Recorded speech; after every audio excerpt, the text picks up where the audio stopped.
once again, we're back here at the fair. We want to talk a little bit about those strange lights that were seen over not only Louisville, but the eastern half of the nation earlier this week. Joining me is Tom Boone of the Rauch Planetarium at the University of Louisville. Tom, tell me what you have discovered about those strange lights. We've discovered that the strange lights are not UFOs after all. They're not exploding satellites after all, but they are the results of a Japanese satellite. The booster rocket was expending excess hydrogen fuel, liquid hydrogen fuel, and when it did this, it caused the sun to shine down on it because it was at an altitude of 857 miles.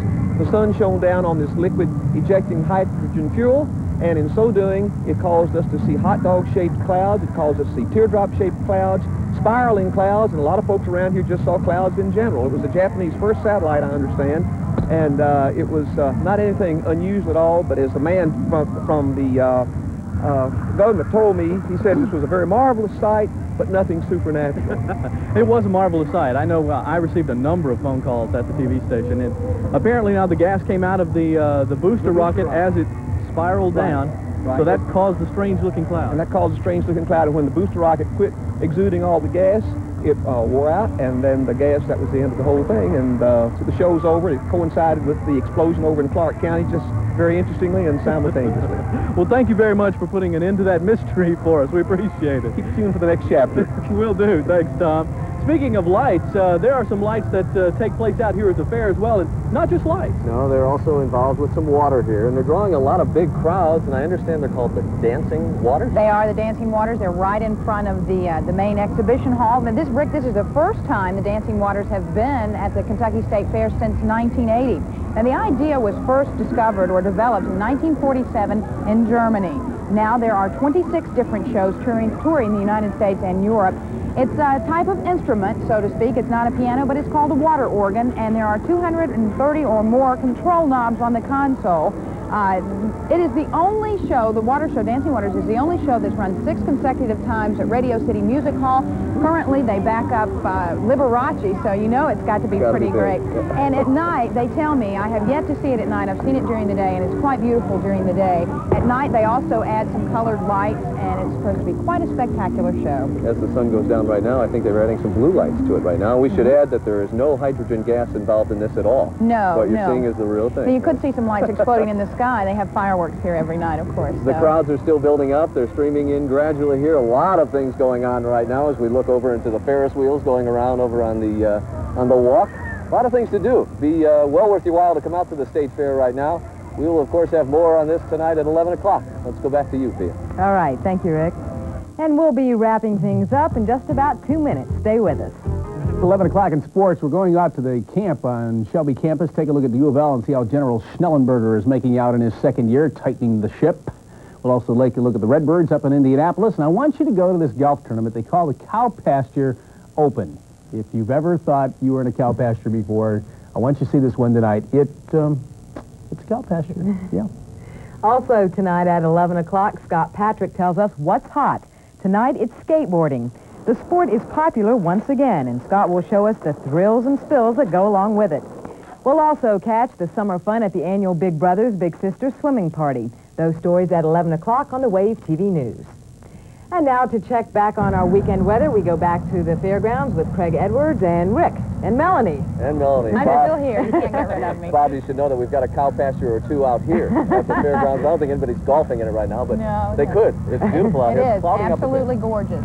The Does that haze mean left. rain? Does that mean rain? It does mean a chance of rain, yeah. And speaking of haze, during these summer days, many of us refer to the haze that we see in the sky, and it really gets a negative connotation, and now we're finding out to a large degree that that's a bum rap. We've got further details in tonight's Weather World. Hazy skies have been over this earth long before man was here, and will be long into the future. In proper scientific language, hazy skies are caused by suspended particulates, solid pieces of dirt hanging in the air. Now, most of the solid particles in the air fall out due to gravity. The very smallest ones, however, remain in the air to create that common hazy sky. Individually, the particles are too small to be seen by the naked eye. Collectively, they are quite visible. The primary sources of these dirt particles in the atmosphere are the 4 S's: soot, sand, soil, and salt. Sand and soil are taken airborne by the winds. Salt comes from evaporation of ocean water, and the soot, that's man's contribution. Some of these particles enjoy being around water, so on these humid summer evenings, the grayish cast of the dry daytime haze becomes coated with water and fog forms. Without haze particles, there would be no clouds, and therefore no rain. So haze is an extremely important natural ingredient of our atmosphere. Man's contributions to haze, however, we could do without. The forecast for tonight, partly cloudy skies, a 40% chance of thunder showers, the low temperature overnight 70 degrees. For tomorrow, lots of clouds, a 70% chance of thunder showers, the high temperature 86 degrees. And then tomorrow night, once again, we'll look for partly cloudy skies, a 40% chance of thunder showers, a low of 70 degrees. And looking further, I still think we'll see clouds coming up over the next couple of days, too, and temperatures about 90 degrees, 88, 89.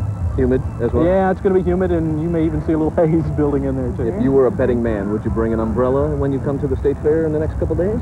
I would for tomorrow, but one thing that we have learned over the past little bit is that this is the United States' largest air-conditioned fair.